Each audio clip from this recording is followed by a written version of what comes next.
tata tertib sekolah itu aturannya sudah dibuat. Kita masuk jika aktif ya jam 7.20 kita bel.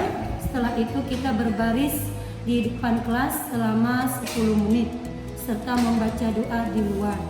Kita masuk ke dalam kelas lalu kita baca doa dan kita mulai pembelajaran. Di situ kita mulai mengabsen, melihat keadaan siswa, kerapiannya, kebersihannya, baik dalam pakaian dan tangannya, rambutnya selalu kita perhatikan. Kunjungan perpustakaan kita buat juga, anak-anak kadang berkunjung ke atas atau kita itu kan sediakan itu pojok membaca. Nah itu gunanya pojok membaca itu kita membaca minat mereka untuk mengenai cerita. Di situ ada cerita seperti bawang putih, bawang merah. Karena ini anak kelas 1, mereka kan belum semua bisa membaca.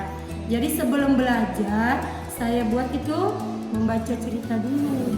Atau diajak mereka bercerita apa yang terjadi dalam kehidupan mereka. Di lingkungan sekolah ya. Ini kebetulan kita semua kan sini Islam. Karena SD Muhammadiyah 13. Jadi dalam beragama itu biasanya kita itu pelajarannya al-Islam.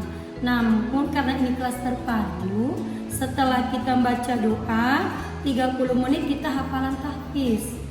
Hafalan ayat-ayat dulu, baru kita masuk nanti pembelajaran seperti tema atau bahasa Indonesia, baik matematika. Itu setiap hari kita ada hafalan tahfiznya.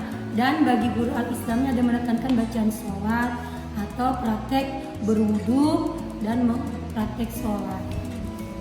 Berbicara, ya. Kedua dalam berpakaian, jangan kita menyuruh murid pakai sepatu, gurunya nggak pakai sepatu, ya kan?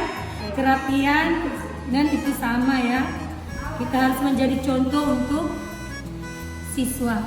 Guru itu kan digugu dan ditiru.